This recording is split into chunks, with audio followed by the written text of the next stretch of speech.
nos ha dado. Yo le he llamado Jesús el carpintero.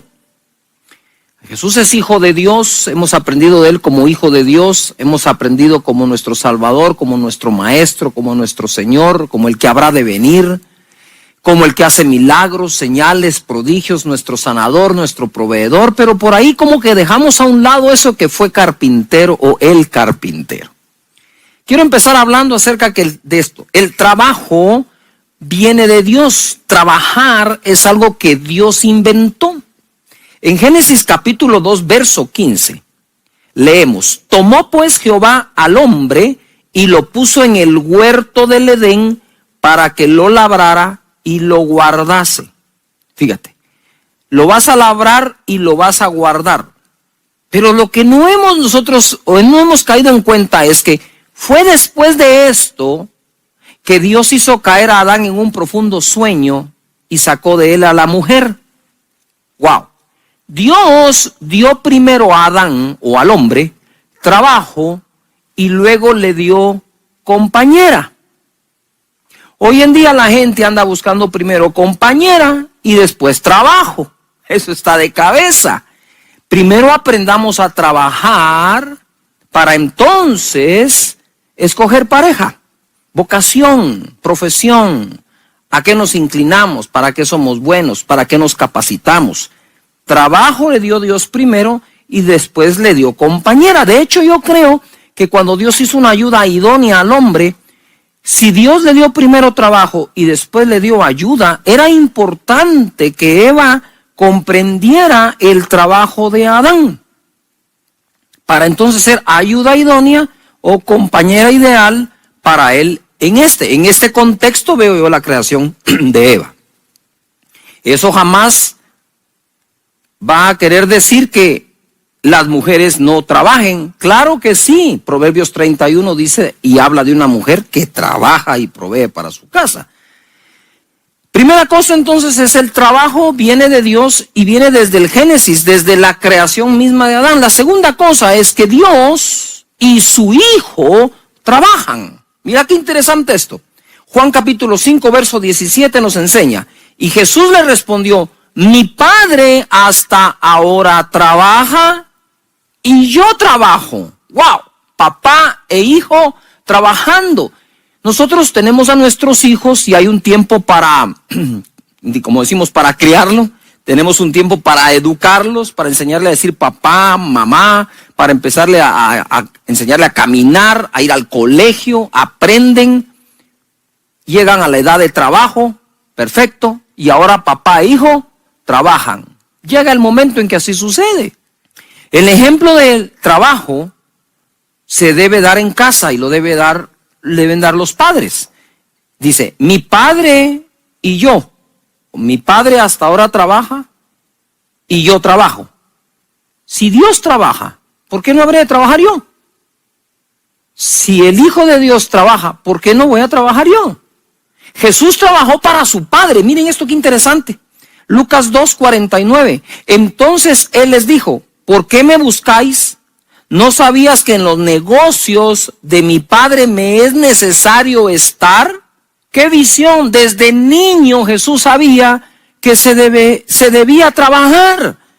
Es importante entonces que nosotros en casa aprendemos a delegar tareas también, en donde trabajen en algo, pero que aprendan el arte de trabajar, porque les voy a decir algo, mira, el trabajo es lo común entre todos nosotros los seres humanos. Si estás soltero, vas a necesitar trabajar porque necesitas una economía para tu casa, para desarrollarte, o te vas a pagar tus estudios, o querés salir a estudiar al extranjero, qué sé yo. La segunda es, si te casas, no digamos, vas a necesitar trabajo. Si te divorcias, vas a necesitar trabajo. Si quedas viudo o viuda, vas a necesitar trabajo. A donde vamos, dice la Escritura, no hay trabajo, pero aquí sí hay trabajo. Y es importante, importantísimo entonces. Si vamos a pasar una vida trabajando, aprender a hacerlo. No estoy diciendo, ojo, que aprendas la carrera de medicina o de leyes o abogado o qué sé yo, sino que habiendo aprendido algo, aprender a trabajar en eso. ¿Verdad? con principios, con valores, con esfuerzo. Es conveniente, es necesario aprender a trabajar para Dios. Si nosotros logramos tener a Dios por jefe por encima de nuestros jefes, yo estoy seguro que mejoraría muchísimo nuestra actitud de trabajo. Jesús se mantuvo enfocado trabajando. Mira Juan 4:34, esto es poderosísimo. Jesús les dijo, mi comida es que haga la voluntad del que me envió y acabe su obra. Ahora vemos aquí a un Jesús que no solo dice que trabaja igual que el Padre, que trabaja en su obra, que le conviene o es necesario en los negocios de su Padre estar, sino dice que acabe su obra. Ay, Dios mío, cuánto trabajar. No hay modo que acabe lo que uno le mandó a hacer. O no hay modo que acabemos de hacer lo que nos mandaron a hacer. O lo acabamos pero mal. No. Veamos en Jesús esto. Miren, ¿por qué este es el tema? Porque yo quisiera caminar sobre el agua como Jesús. Resucitar muertos como Jesús. Eso lo quieren todos los cristianos, ¿verdad? Es decir, de Jesús, el trabajador, también podemos tomar ejemplo para lo que todos los días hacemos, que es trabajar. Y hacerlo al estilo de Él. Estaba enfocado. Ese día Él no había comido. Y lo encontraron hablando con una mujer y creían que le había traído algo de comer. Y dice, no, ¿saben qué? Mi comida es hacer la voluntad del que me envió y que acabe su obra. De la comida se genera energía. Y miren cómo el trabajo, que algunos lo consideran solo como lo que los cansa, realmente el trabajo puede generar energía. Dice Proverbios 24:10, yo le puse, no a la flojera. Si fueres flojo en el día de trabajo, tu fuerza será reducida. Lo que acaba con las fuerzas es la flojera. Pero si somos flojos en el día del trabajo, las fuerzas se nos van a ir, dice la Escritura. Entonces Jesús estaba trabajando para su Padre. Jesús estaba enfocado en el trabajo que le dio el Padre y tenía entre ceja y ceja acabar la obra que le dieron a hacer. Jesús aprovechó el tiempo. Mira, este es fenomenal. Juan 9:4. Me es necesario hacer las obras, es decir, trabajar, del que me envió. Entre tanto que el día dura, la noche viene cuando nadie puede trabajar. Obviamente no había alumbrado eléctrico ni de ningún tipo, así como para que toda la noche hubiera luz en aquel entonces. Sin embargo, sí se respeta esto. Lo que Jesús dice es, 12 horas hay para trabajar. Luego vienen las otras 12 donde nadie puede trabajar. Lo que Jesús está enseñándonos es que aprovechaba hasta el último minuto del horario que tenía para trabajar. Cada vez que nosotros nos distraemos en nuestro horario de trabajo, cada vez que nos distraemos, no estamos aprovechando esas horas de trabajo que el día nos brinda. Si somos flojos en el día de trabajo, terminaremos muy mal. De hecho, hay una escritura que dice que por ser flojos, a la casa le llega la gotera y después hasta se derrumba. Pero la pregunta que yo me hice cuando leí ese verso en Proverbios es, pero la casa no se construyó con flojera. La casa se tuvo que construir con trabajo arduo y tesonero para lograr tener el capital para hacer la casa. Muy bien, quiere decir que en esta persona hubo una época de su vida en que trabajó muy bien, pero otra época en que se dio a la flojera y se atuvo. ¿Qué quiere decir esto? Que el hecho que estés trabajando de forma hoy tesonera, dura, inteligente, no significa que siempre lo vayas a hacer. Entonces, lo que por el trabajo has conseguido, por la flojera no lo pierdas. Ahora, si eres flojo desde antes, ni lo vas a lograr. Lo que quiero tratar, me estoy haciendo pedazos para enseñar aquí, es el hecho que hayas hecho cosas bien hechas, no significa que la flojera, si uno se da a la flojera, no vaya a pasar factura. No va a respetar tus años de buen trabajo. Se los come. Por lo tanto, la flojera no puede entrar a nuestra vida jamás. El descanso sí. Porque sin descanso no hay fuerzas renovadas. Jesús entonces aprovecha todo el tiempo. Y me voy a ir acá porque esto se pone mejor conforme avanzamos. Mateo 13:54. Y venido a su tierra les enseñaba en la sinagoga de ellos, de tal manera que se maravillaban y decían: ¿de dónde tiene esta sabiduría y estos milagros? ¿No es este el hijo del carpintero? Paréntesis. Nosotros somos hijos de la carne. O sea, a ti te engendró tu papá en tu mamá y te dio a luz. Eres carne, ¿sí? Y tu papá tiene nombre y apellido. Pero somos hijos de Dios adoptivos de Él o adoptados por Él. Entonces, soy hijo de mi papá aquí en la tierra, pero cuando recibo a Jesús como Señor y Salvador, nazco de nuevo y paso a ser hijo adoptado por Dios. Y ese espíritu de adopción nos hace clamar Abba Padre. Entonces tenemos dos padres. En el caso de Jesús, Él es hijo de Dios porque fue engendrado por el Espíritu en María. Y nace como hijo de Dios, pero es adoptado por José como hijo de la carne. Por eso Jesús a veces decía, porque el Hijo del Hombre, ¿verdad? A eso se refiere, porque Él no fue engendrado por un hombre, pero respetó a José siempre como su papá en la tierra. Pongan atención a esto porque es profundo, sencillo, a la vez profundo y bello. Aquí dice la gente, ¿no es este el hijo del carpintero? ¿No se llama su madre María y sus hermanos Jacobo, José, Simón y Judas? ¿No están todas sus hermanas con nosotros? ¿De dónde pues tiene todas estas cosas? Es decir, ellos decían, pero, ojo, pero ¿qué tiene que ver que por ser hijo de carpintero no puede tener sabiduría? ¿Ah? A no ser tal vez, ahora voy a especular, a no ser tal vez que ellos creían que un carpintero no era sabio, pero el hijo pudo haber estudiado otra cosa y serlo. La respuesta la encontramos en Marcos capítulo 6:2. Y llegado el día de reposo comenzó a enseñarles en la sinagoga, y muchos oyéndole se admiraban y decían, ¿de dónde tiene estas cosas? ¿Y qué sabiduría es esta que le es dada? Y estos milagros que por sus manos son hechos. ¿No es este el carpintero? Ojo, en la escritura que leí anteriormente, Mateo 13 dice, ¿no es este el hijo del carpintero? Pero en Marcos dicen, ¿no es este el carpintero? ¡Wow! Ahora viene y se pone buenísimo. Agárrese la silla. O donde quiera que estés. Mira, primero, Jesús dijo, en los negocios de mi Padre es necesario estar, su Padre celestial. Pero también estuvo en los negocios de su Padre terrenal, o quien lo adoptó, porque en el registro no pudieron inscribirlo como nombre del Padre, Jehová. No pudieron. Tuvieron que poner José. ¿Me estoy explicando? O sea, en papeles, en esta tierra, era hijo de José.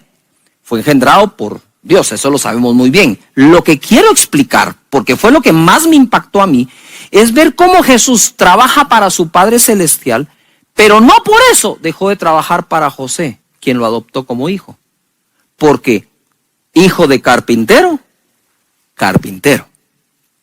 ¡Wow! Él aprendió carpintería por medio de José.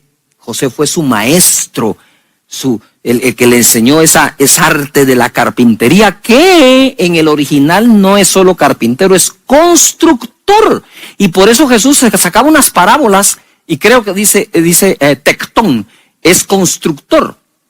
¿Por qué digo esto? Porque Jesús en sus parábolas nunca puso una parábola de carpintero, pero sí una parábola del hombre que construyó su casa sobre la roca, y sí habló de la piedra principal del ángulo que desecharon los constructores. No usó un ejemplo de carpintero, sin embargo sí usó ejemplo de constructor. Total, en esa constructora de Jesús se hacía carpintería. Y ojo acá, Él fue inspirado en la carpintería, no por Dios su Padre Celestial. Él fue inspirado en la carpintería por José el terrenal. ¡Ah, qué belleza! ¿No creen que es lindo?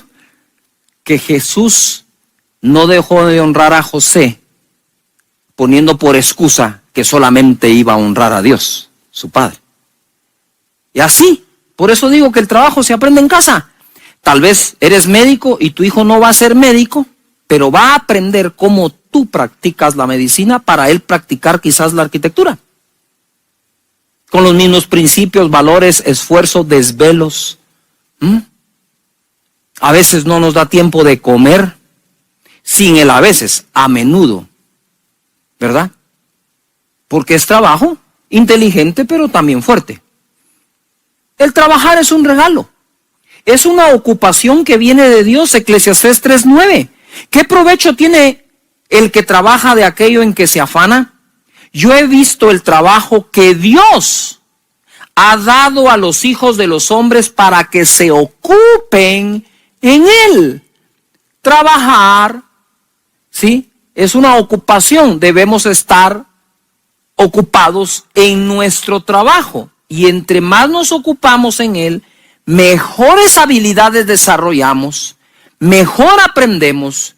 Estudia más de tu trabajo del que te enseñaron en la universidad o colegio. Busca libros, métete en ellos, escribe uno, con tal de desarrollar. ¿Por qué? Porque allá afuera en el mercado hay muchísima gente que sabe hacer tu trabajo también, y podría ser que por ahí haya uno que exista uno que lo haga mejor y por menos. Yuhu, ahí es donde cabe el yuhu.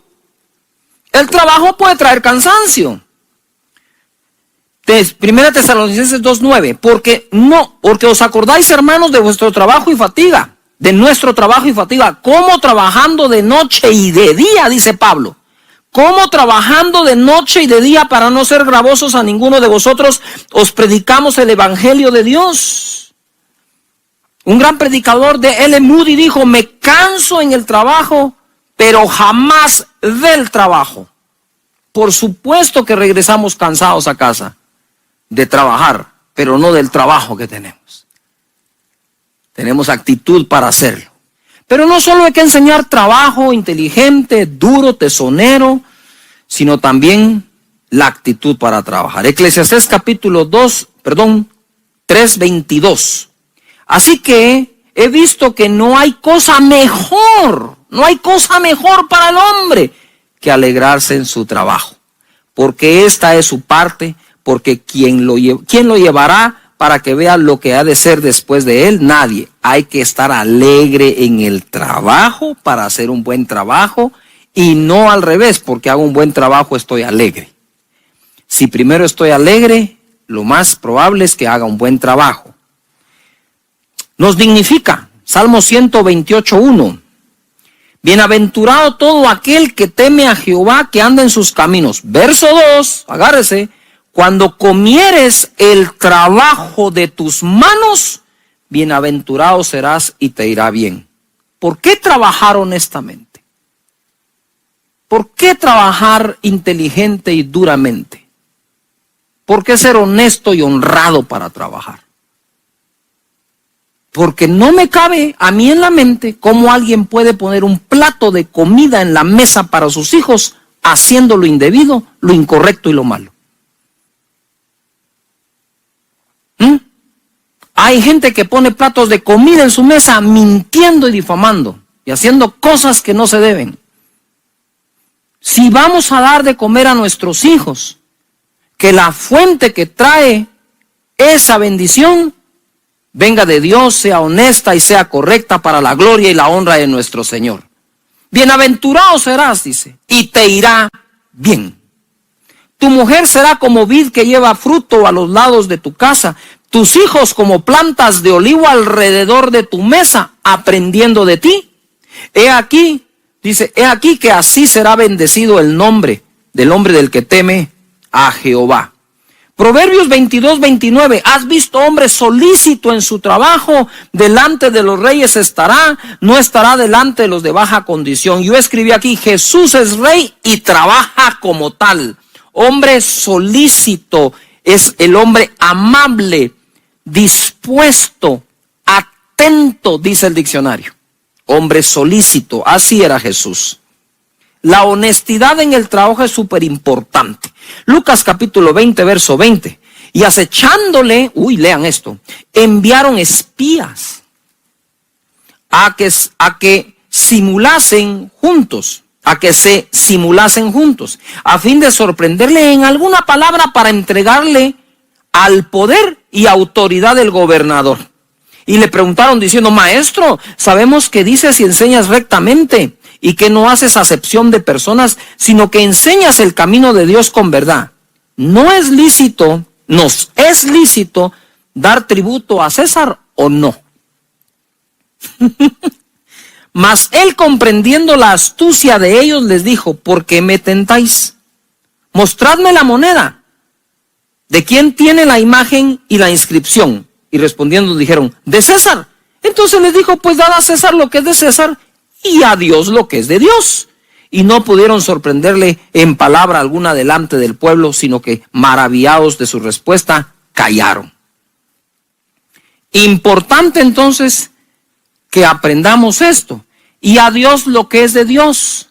De hecho, unos le argumentaron a Pedro, tu maestro no paga los impuestos. Y cuando entró le dice Jesús, ¿sabes qué, Pedro? Vete de pesca, el primer pez que saques tendrá una moneda. Y le dijo, paga tus impuestos y los míos. Ve y hazlo, le dice. Impresionante lo que Jesús hizo allí.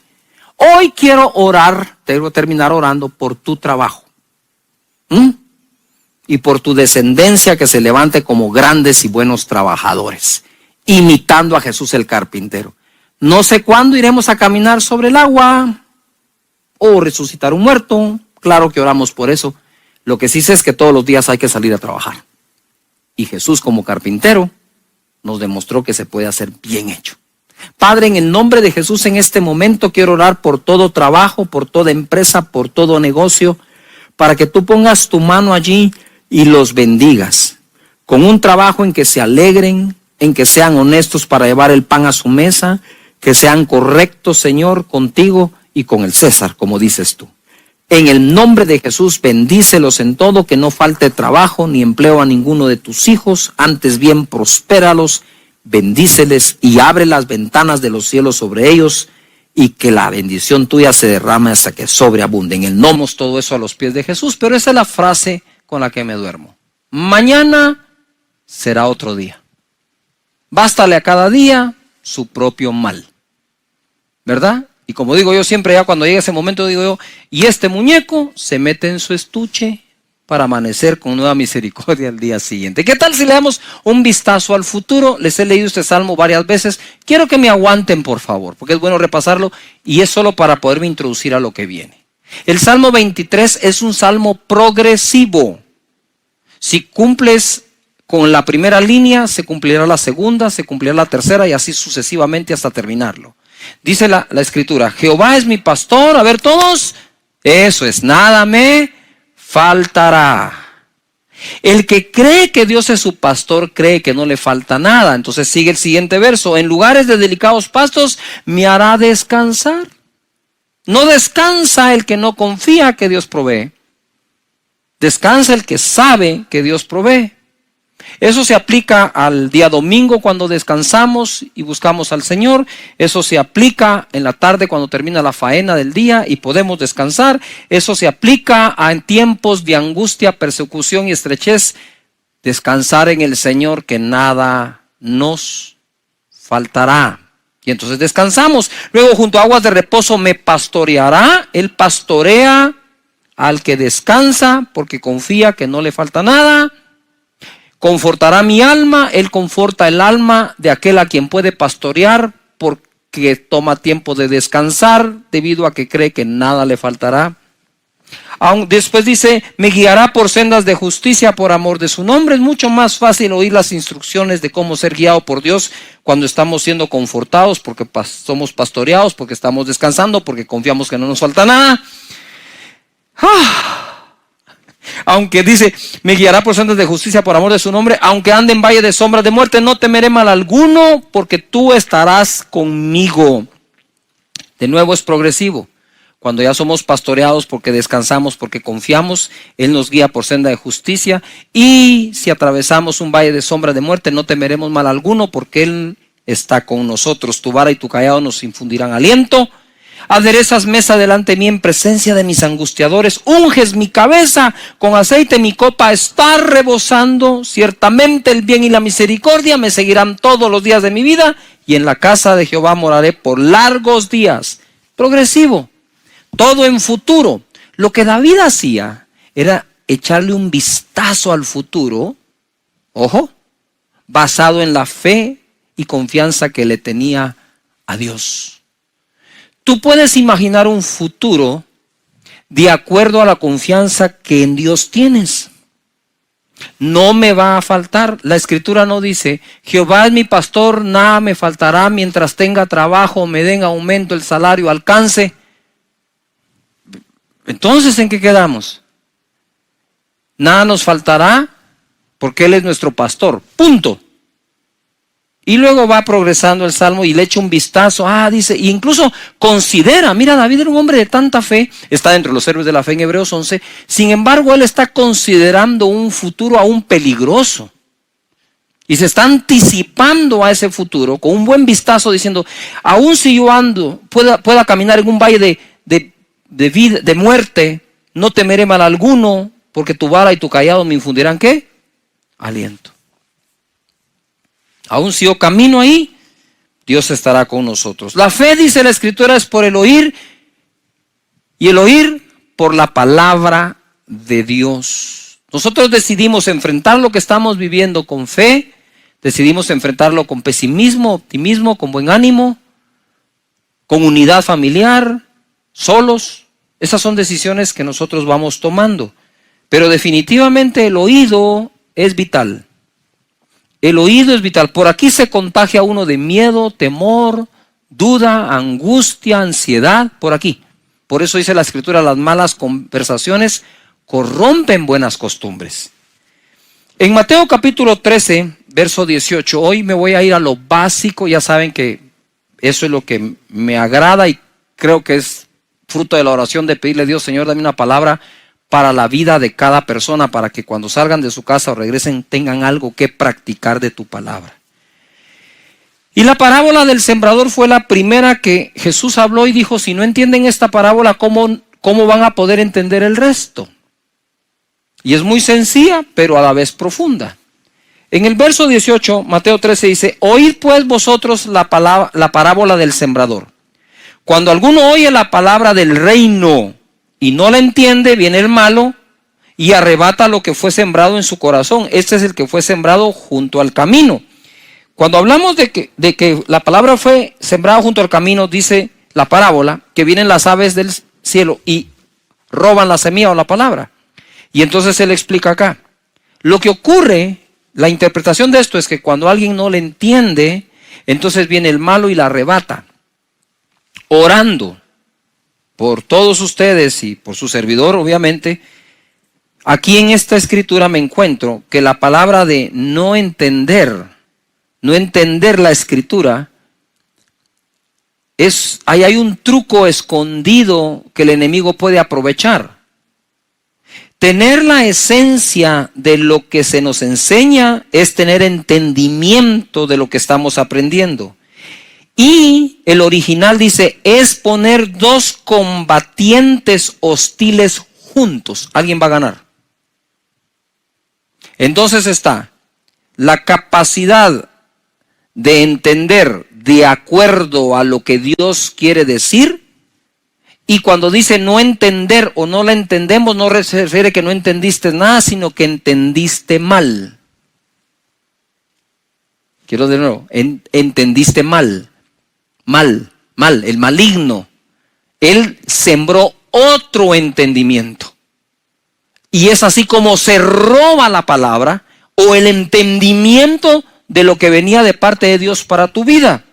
El enemigo roba la palabra por medio de darnos otro entendimiento. Él no desea evitar la renovación de nuestro entendimiento, sino darnos otro para que seamos transformados, pero no de manera que experimentemos la voluntad de Dios, sino opuesta a eso.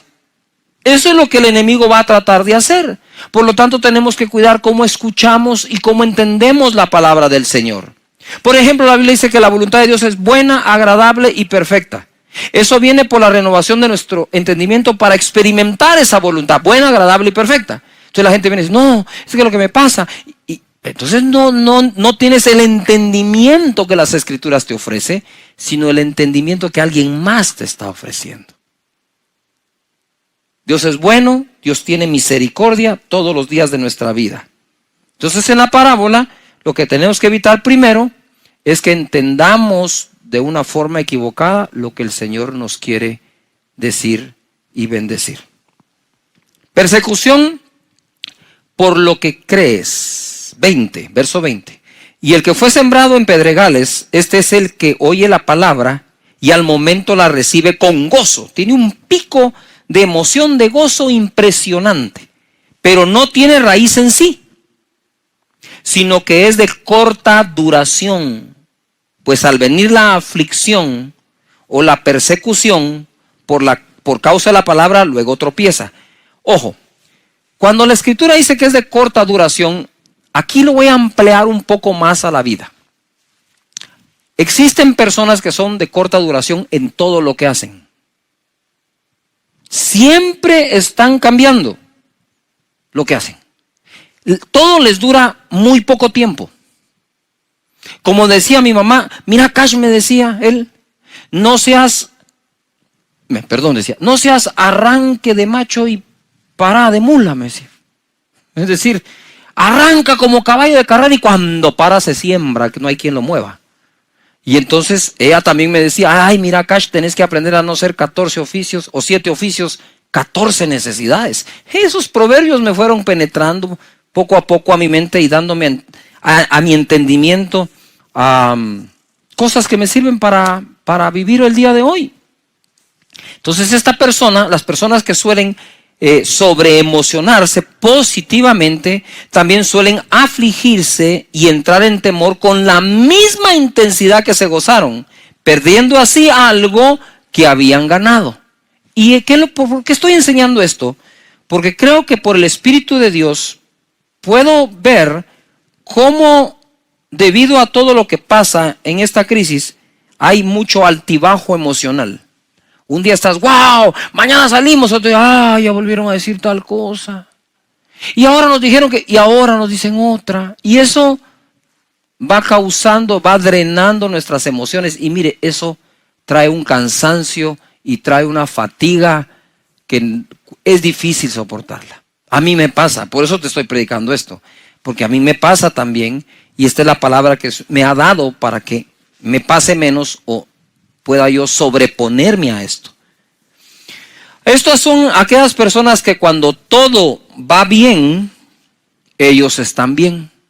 Te repito de otra forma. Son aquellos que están bien cuando todo va bien.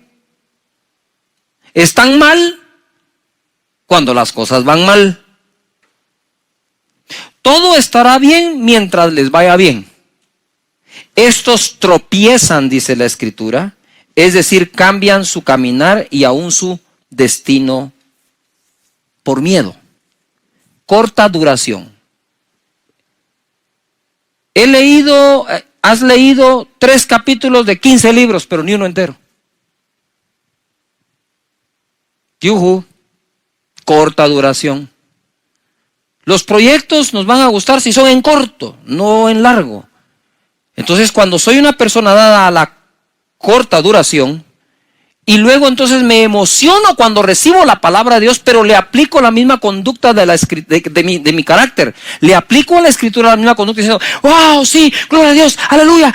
Y para abajo otra vez. Entonces hay que componer el oído para entender, hay que componer el carácter también en nuestra vida para tener una mejor tierra para la palabra que Dios nos está dando. Esta palabra de Dios, según Hebreos 4:12, dice que es así.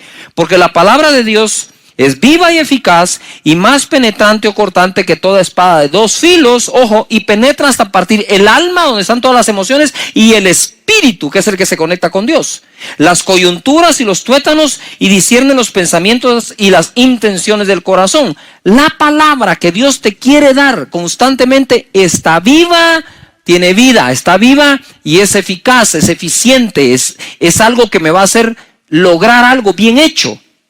Esta palabra, según Mateo 13:22, dice: el que fue sembrado, este es la tercera tipo de tierra, entre espinos, este es el que oye la palabra, todos la oyen, pero el afán de este siglo,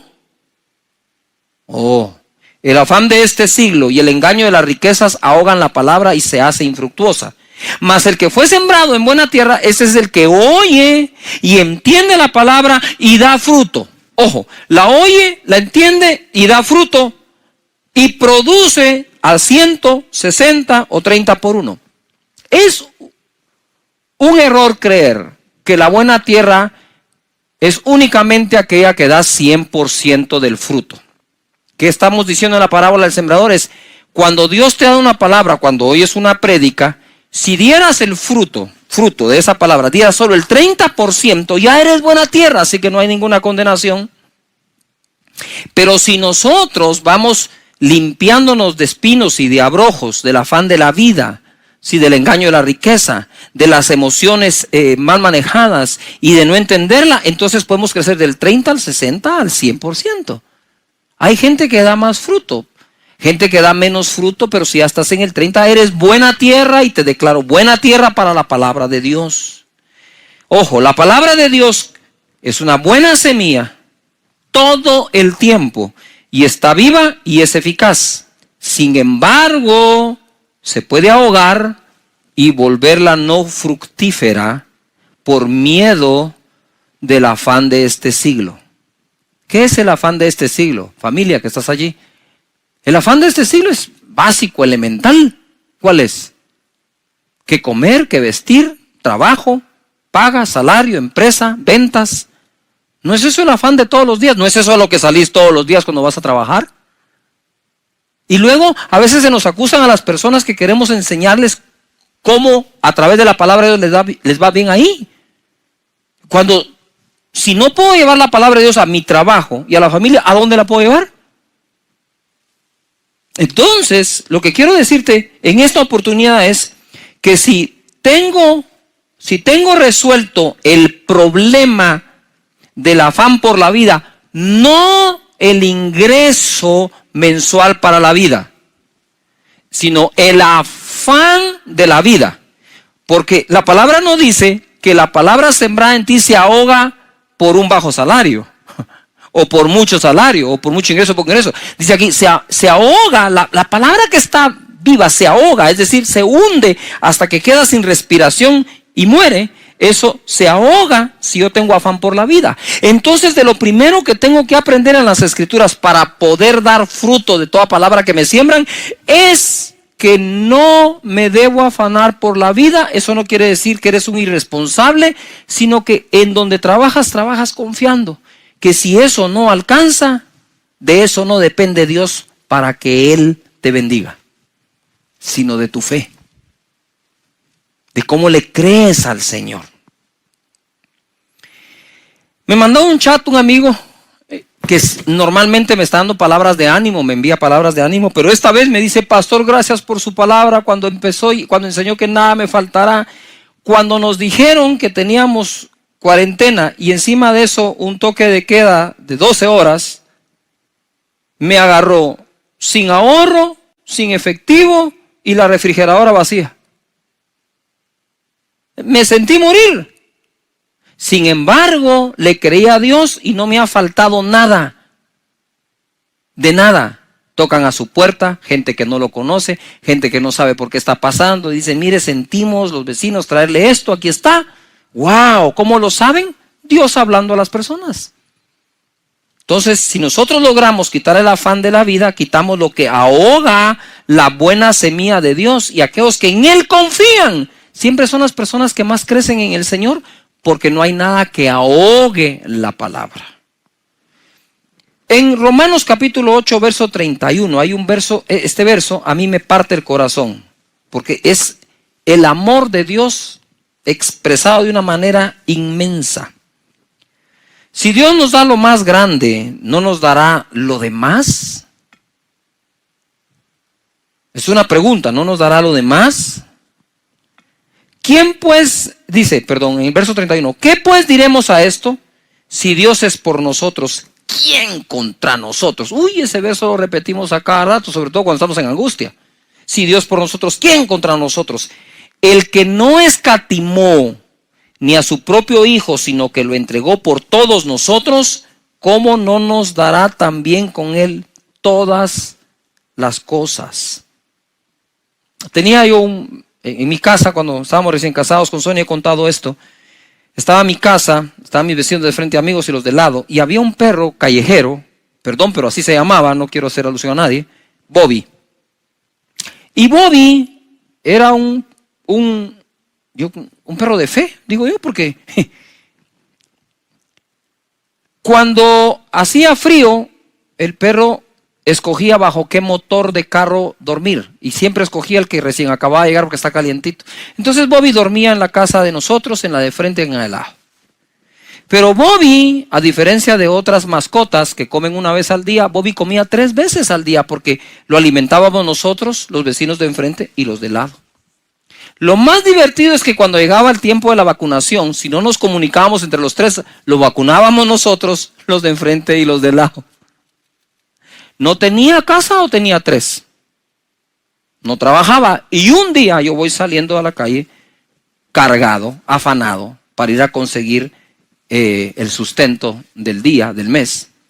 Y Bobby está parado frente a mi casa. Yo me hacía para acá, el perro se hacía para allá, como que el perro no me quería dejar salir. Y decía, pero Bobby, hacete a un lado. Y hasta que oí la voz de Dios, me dijo, si le doy de comer a Bobby, ¿no te voy a dar de comer a ti?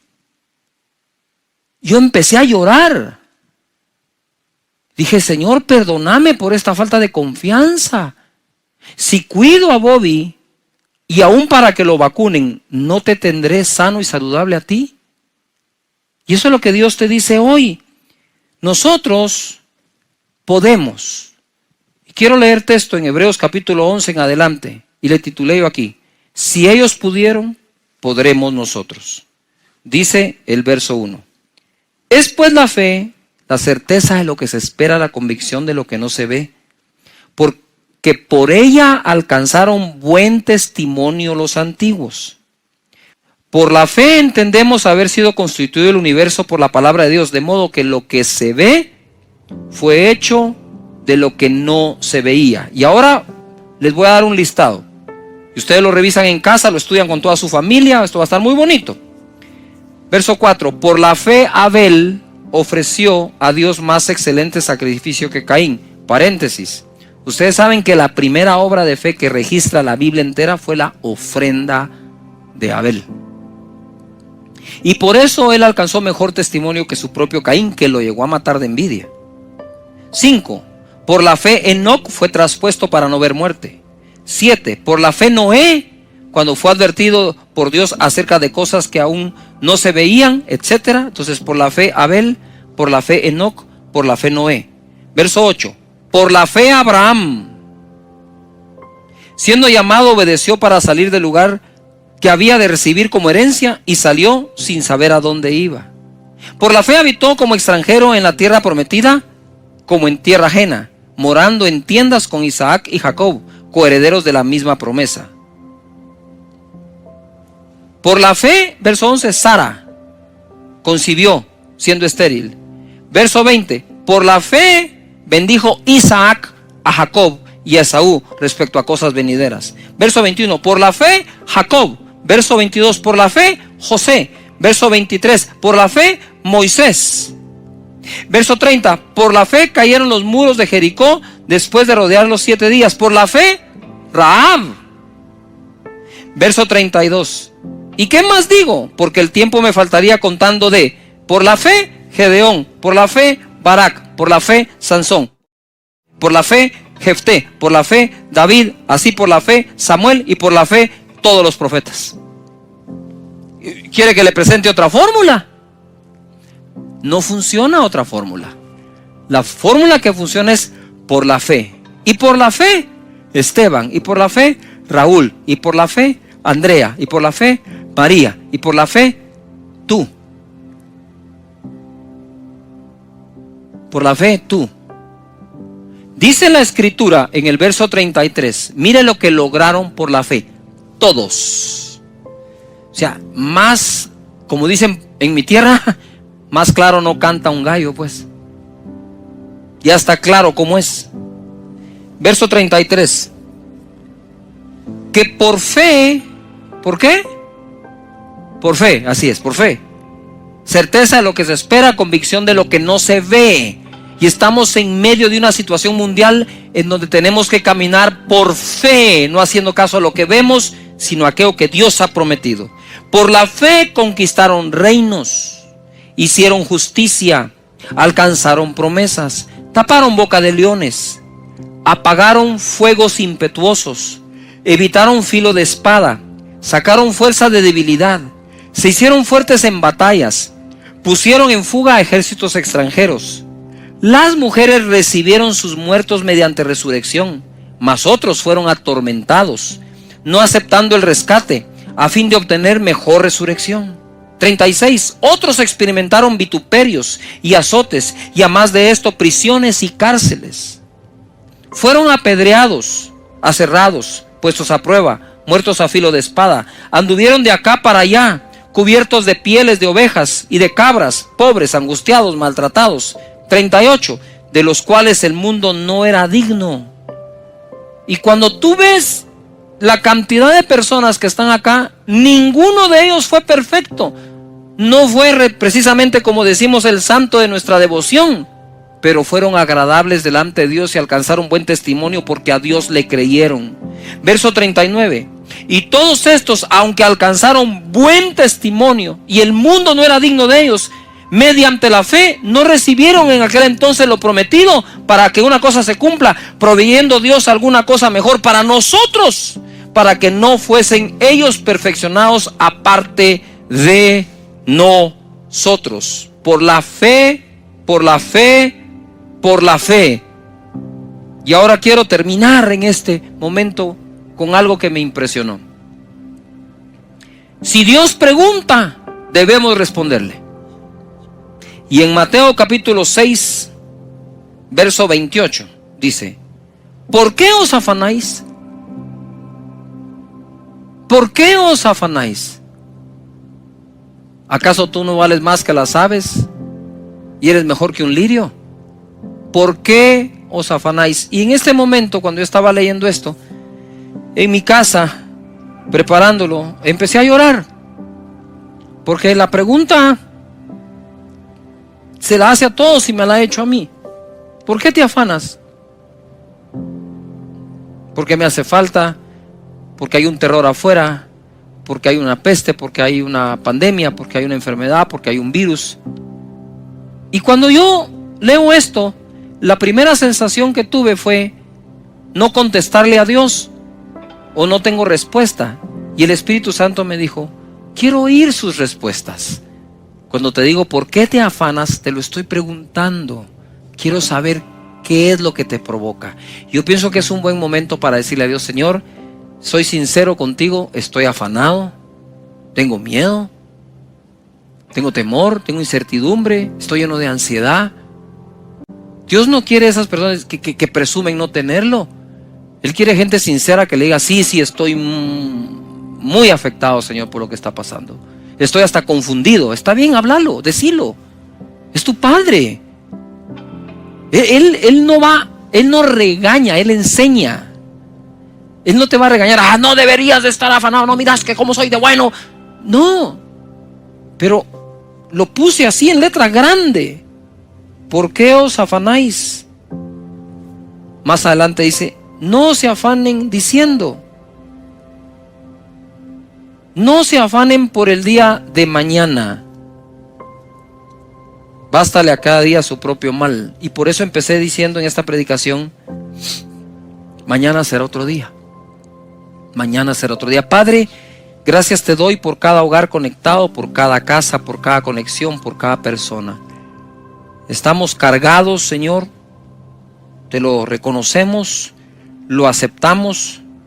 Pero también tú dijiste que le esté cargado y trabajado, que venga a ti, que tú lo harás descansar. Señor, la unción que estoy sintiendo aquí, fuertísima sobre mis hombros y espalda, que pudra todo yugo en este momento. Si tú estás en casa, extiende tu mano al dispositivo, a la televisión, donde quiera que estés, extiende tu mano.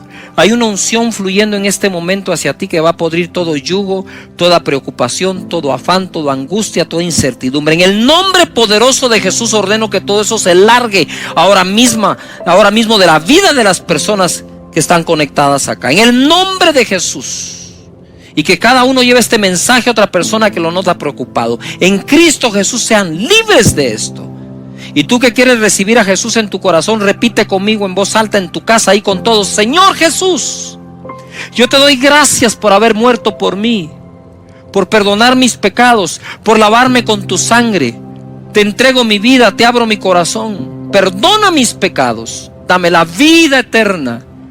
Yo creo que desde hoy soy una nueva persona y mi nombre fue escrito en los cielos. Salud, no de enfermedad, de riqueza, no de pobreza, de bendición, no de maldición, porque en mi boca hay un milagro.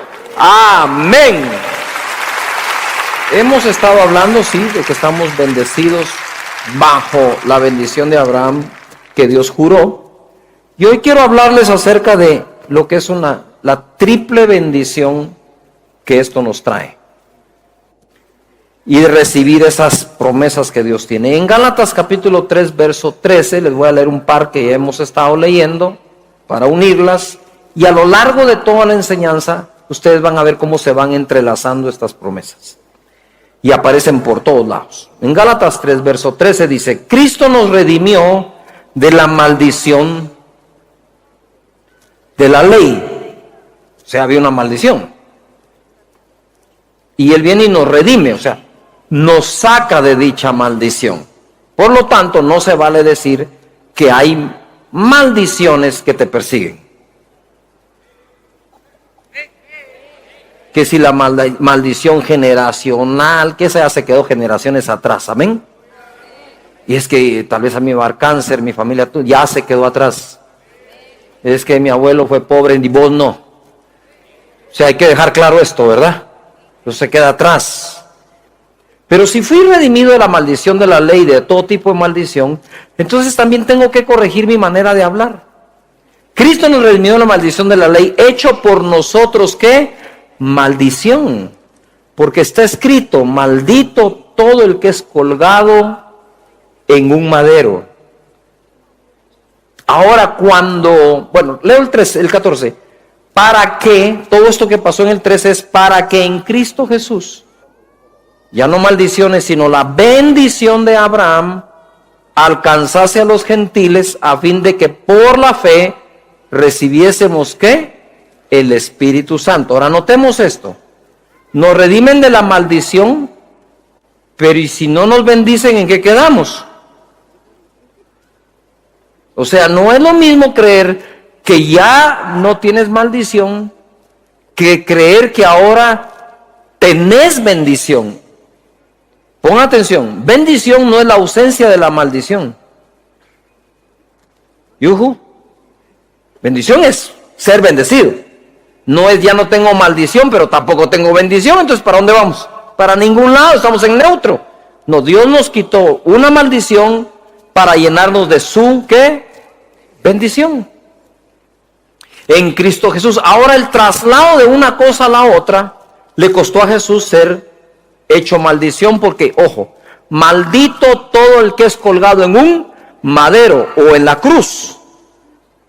Pregunto, si nos vamos 2000 años atrás y pico, sin conocer ningún versículo, no sabemos ni qué es la Biblia, y nos trasladamos como personas que están contemplando aquella crucifixión en el monte Gólgota, lo que nosotros vamos a ver son 3 cruces.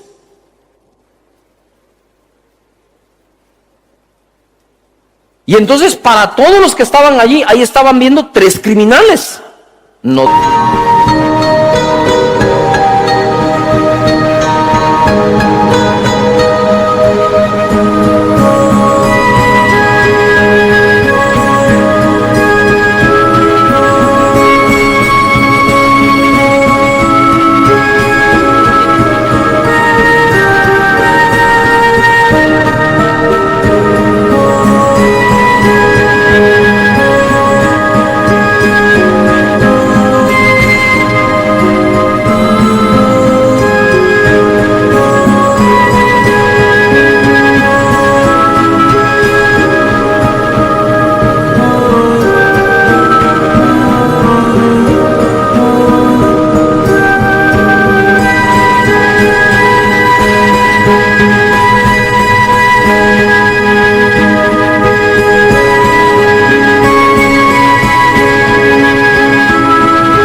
Porque nosotros decimos, bueno, sí, habían 2 ladrones y nuestro Señor Jesús en medio, sí.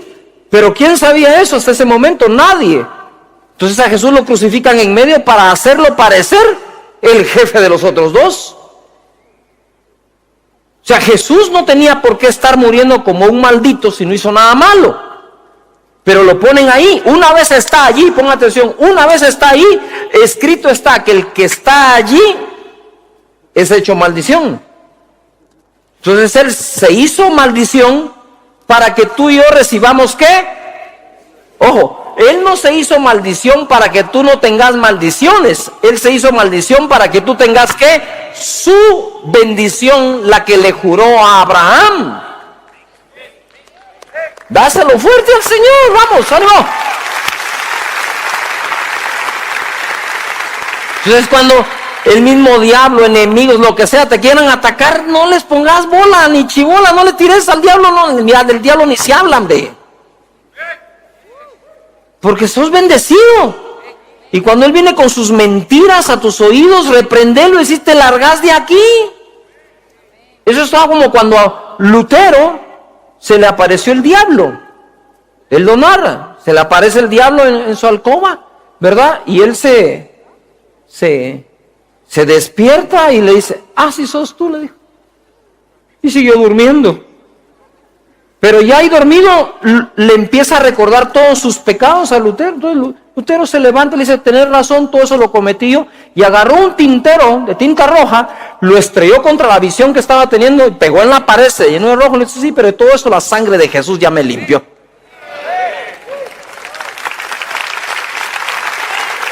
Y como dijo un amigo mío, cuando el diablo te recuerde tu pasado, vos recordarle a él su futuro. Decirle, sí, ese era mi pasado, pero tu futuro es que vas a terminar en el abismo, tú y todos tus demonios.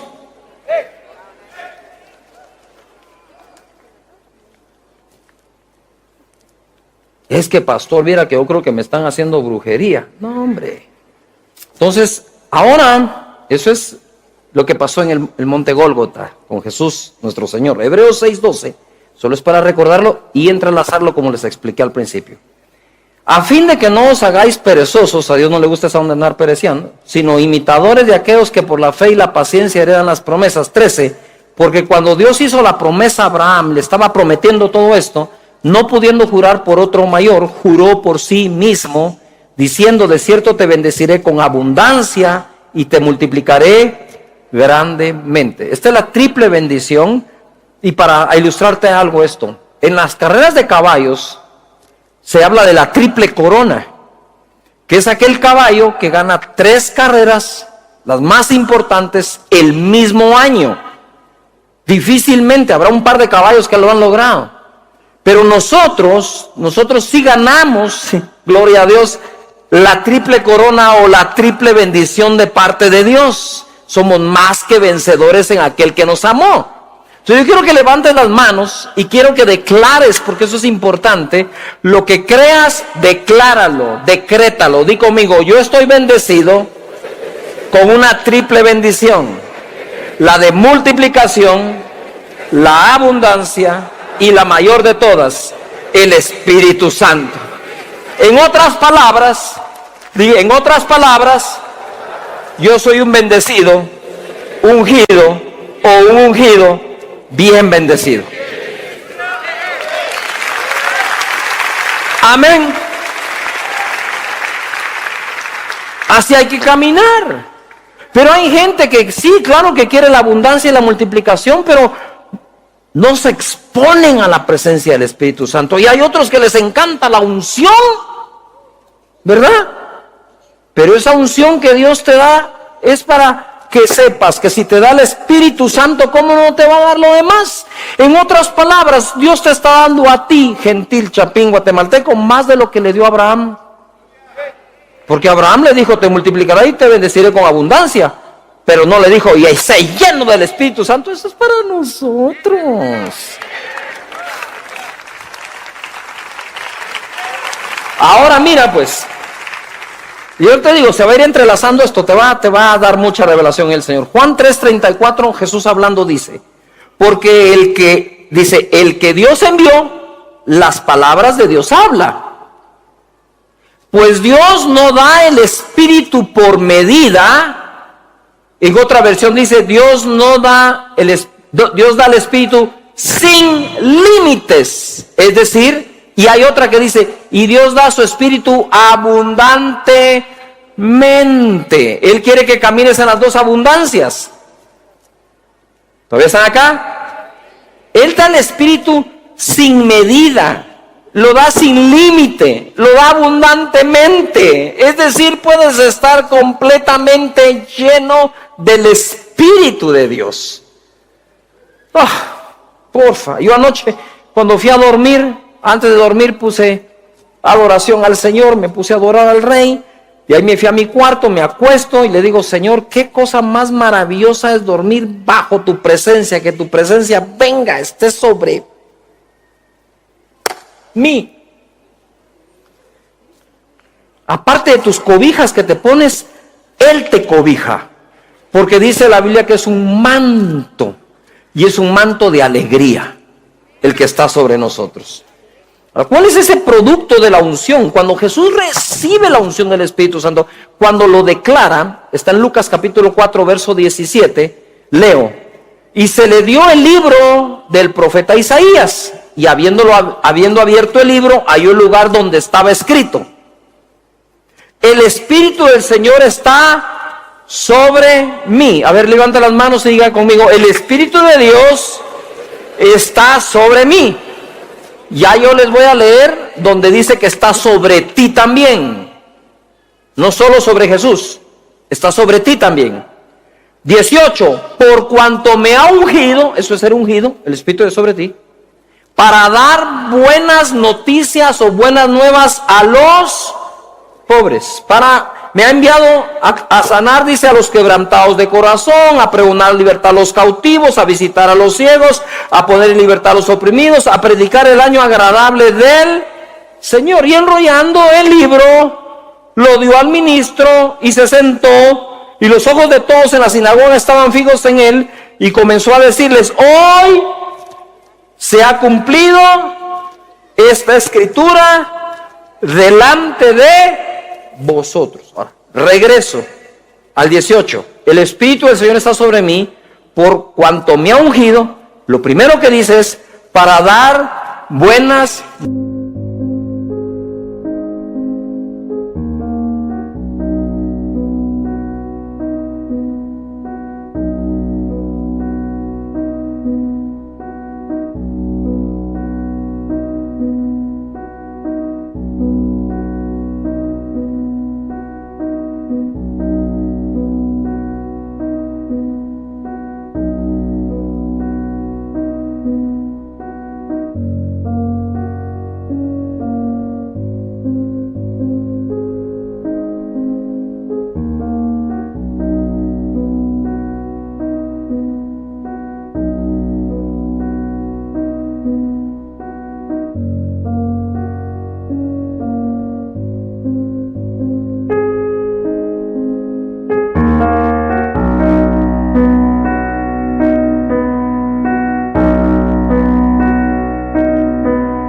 Nuevas a los pobres. Yo me fui al original, dije, tengo que ver qué quiere decir esta palabra pobres aquí. Pobres. En el original no encuentro en ningún lugar que diga pobres en espíritu. Esa es otra escritura. Bienaventurado el pobre en espíritu. Esa es otra escritura. Pero él viene a tratar con la pobreza también económica, a sacarnos de ahí. Y para eso fue hecho maldición, para redimirnos de esa maldición. Porque no es ninguna bendición. Ojo lo que dice. Pobre. Dice, vino a reducir el hecho que una persona mendigue. Ahora dice acá que pobre significa aquellos que han sido destituidos de sus bienes, de su influencia, de su posición y de su honor. Con la unción viene la restitución hasta de tu nombre y de tu apellido. de tu familia y de tu empresa. Lo que viene a hacer Jesús cuando dice, le vine a dar buenas nuevas al pobre, es no el que ha sido toda la vida pobre tan solo, sino el que quedó pobre por alguna razón, el que quebró económicamente, el que tuvo que cerrar sus empresas. La unción que Jesús recibió, se la dieron para darle buenas noticias al que sí está. Así que si estás así, te quiero decir que la unción del Espíritu Santo le fue a Jesús para que hoy Él te diga, te voy a sacar de allí y te voy a levantar. No, más fuerte al Señor.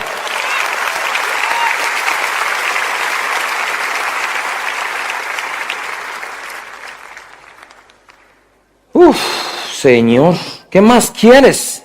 ¿Ves cómo se entrelaza entonces la promesa de darnos su Espíritu? ¿Y para qué nos da su Espíritu? Y una de las cosas es esa.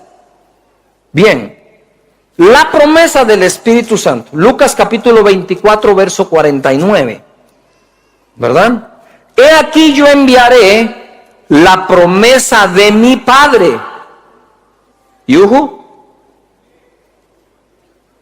Y esa promesa es el Espíritu Santo. ¿Y qué dice Gálatas? Que Él fue hecho maldición a fin de que nosotros recibamos la bendición del Espíritu Santo. O sea, nos llenamos de gozo, la unción preciosa, los enfermos sanan, sí, pero todo eso sucede porque en la cruz Él pagó. En otras palabras, yo creo en la cruz, creo que Jesús murió en la cruz, pero creo en el beneficio que me trae el hecho que Jesús haya muerto en la cruz. La gente recibe a Jesús, pero no se da cuenta todos los beneficios que vienen a la vida con haber recibido a Jesús. Si tienes a Jesús, tienes sus beneficios también. ¿Puede ir un buen amén a eso? Entonces dice, he aquí yo enviaré la promesa de mi Padre sobre vosotros. ¿Qué fue lo que dijo Jesús? El Espíritu de Dios está sobre mí. Cerró el rollo y le dijo, hoy delante de sus ojos se ha cumplido esta escritura. Y la promesa del Espíritu Santo que vendrá sobre ti, tú le puedes decir el que está a la par si quieres, hoy tú vas a ver la promesa de Dios, esa escritura cumplida en mi vida. Como Jesús lo dijo en la sinagoga. ¿Yuhu? ¿Cómo me agrada a mí saber que Jesús iba a la sinagoga y me causa un poco problema que el cristiano no vaya al templo? O resulta que Jesús sí necesita ir a la sinagoga y tú no. Bien, vamos. Yuhu. ¿Quién hubiera querido ver a Jesús online?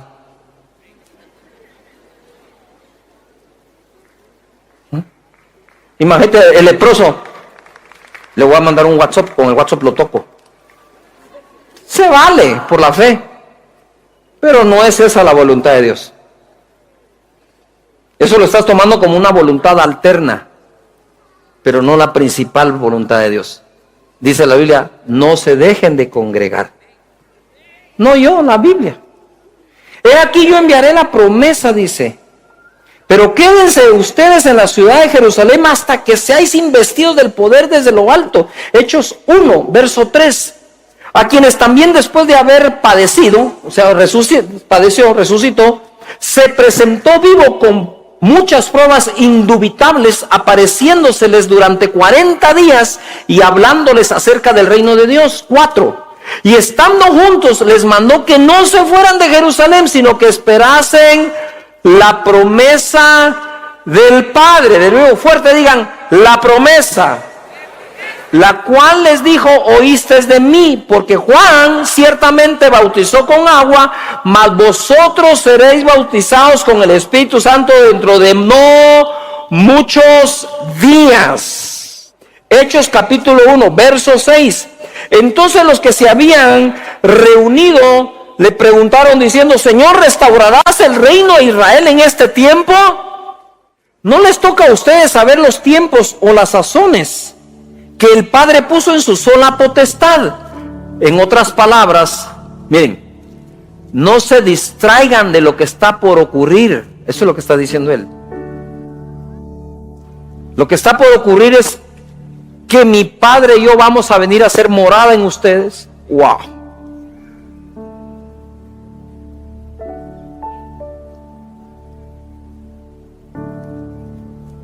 No se distraigan, porque lo que está por ocurrir es que la promesa les va a ser enviada.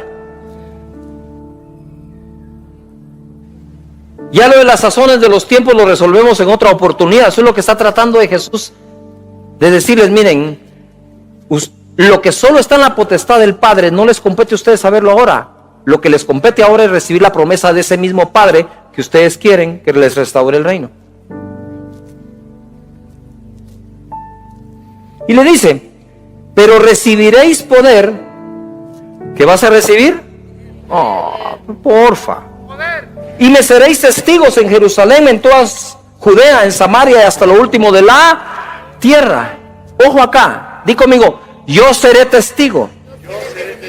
Mira, yo creo en la resurrección de Lázaro, yo creo en la sanidad de aquellos 10 leprosos, yo creo en la multiplicación de los panes y de los peces. Yo creo en todo eso, pero no fui testigo de nada de eso. Pero Dios tan lindo, ¿sí? Te quiere dar la experiencia de que en este año, en esta era, en este milenio, miles de años después, por el Espíritu Santo, tú seas testigo de los milagros de hoy. Mira, yo no soy testigo de cómo Dios le proveyó a la viuda de Sarepta a través de Elías. Yo soy creyente de eso. Yo no soy testigo de cuando a Raquel, que era estéril, concibió, pero sí soy testigo de muchas mujeres que han sido estériles y han concebido en este siglo, en este año, en este milenio, cuando hemos orado por ellas. Claro que sí. No, yo no soy testigo de aquella mujer con flujo de sangre que tocó a Jesús, pero soy testigo de muchísima gente que ha sanado de cáncer terminal hoy. Entonces Dios lo que te dice es: hey, tú no te vas a quedar sin disfrutar lo que disfrutaron aquellos, tú también lo vas a ver ahora, y para eso envío mi Espíritu Santo.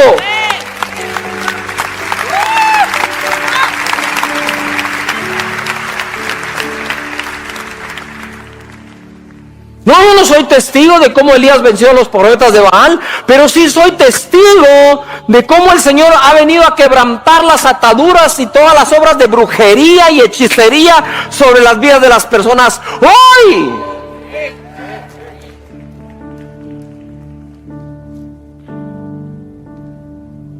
Oh. La promesa también era para los gentiles. Porque Él le dice a sus discípulos, todos judíos, que el Espíritu vendrá sobre ellos, pero un día vino sobre los gentiles en la casa de Cornelio cuando llegó el apóstol Pedro. Y él entra diciendo: ustedes saben que si un judío entra en la casa de un gentil se vuelve un lío. Mira cómo eran. Pero aquí quiero que te enfoques bien en lo que va a pasar. En el verso 44 de Hechos 10, dice: mientras aún hablaba Pedro estas palabras, el Espíritu Santo cayó sobre todos los que oían el discurso. Y los fieles de la circuncisión, es decir, los judíos que habían venido con Pedro, se quedaron atónitos, maravillados, perplejos, de que también sobre los gentiles se derramase el don, el regalo o la promesa del Espíritu Santo. ¿Qué hicieron ellos para recibir el Espíritu Santo? Ni siquiera sabían que a eso iba Pedro. Es más, Pedro no iba a eso.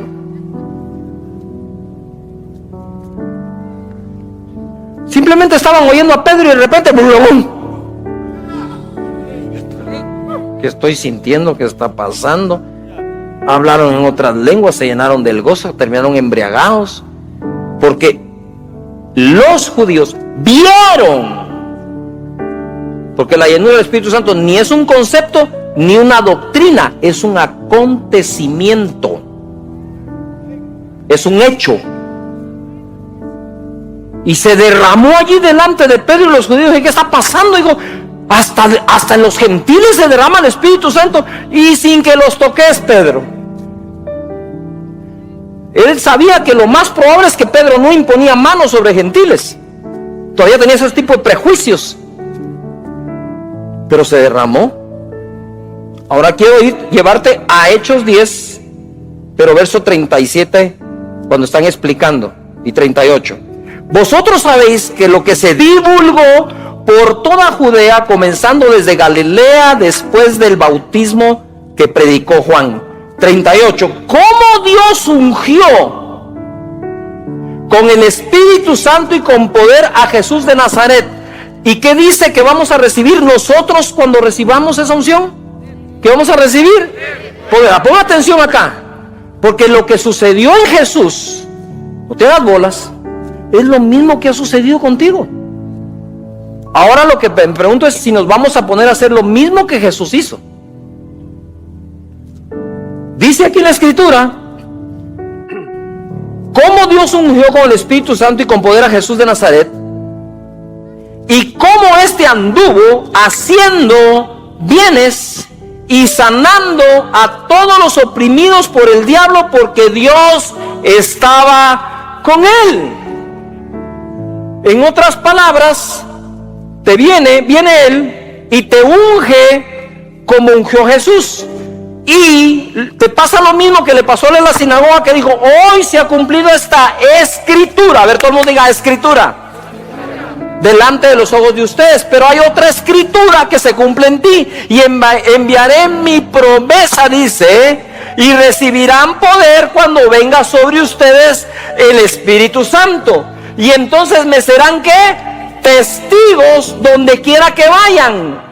Pero no porque donde quiera que vayas tú vas a ver lo que Dios está haciendo a través de otros. Qué buena onda. No, es porque donde quiera que vayas tenés tú que hacer algo.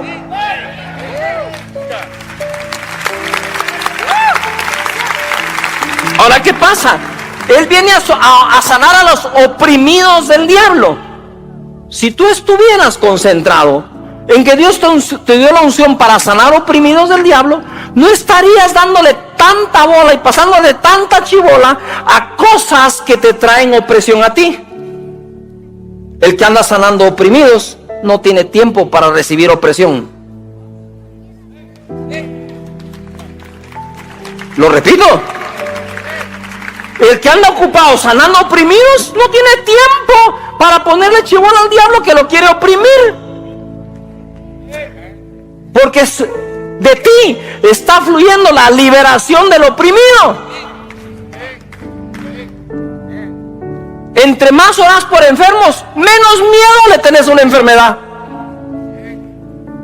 ¿No estarías pensando cuánta cosa te puede causar tristeza si sabes que lo que Dios te dio fue un manto de alegría? Y que la unción que te dio es el óleo de gozo sobre tu cabeza, pensando en llevarle gozo a los demás. No tenés tiempo para ponerte triste. No está solo en recibir su unción, está en cumplir su oficio. Cumple el oficio. Atrévete a decirle a la gente. Si tú decís: ay, pero pastor, es que mire, yo no ando muy bien. Pedro tampoco andaba muy bien. Ni Juan ni Jacobo, esos tenían un carácter terrible, querían incendiar Samaria. Y tú que: ay, es que soy muy bravo, muy bravo. Aquellos querían incendiar gente.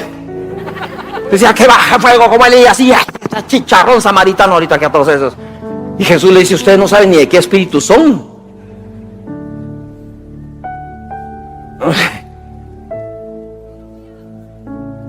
Si esperas a ser perfecto para bendecir a alguien, ese alguien se va a quedar sin bendición. Así todo chueco y defectuoso anda a bendecir gente. Ya, Dios te dio la unción, da, de partirla. Bendecía a la gente.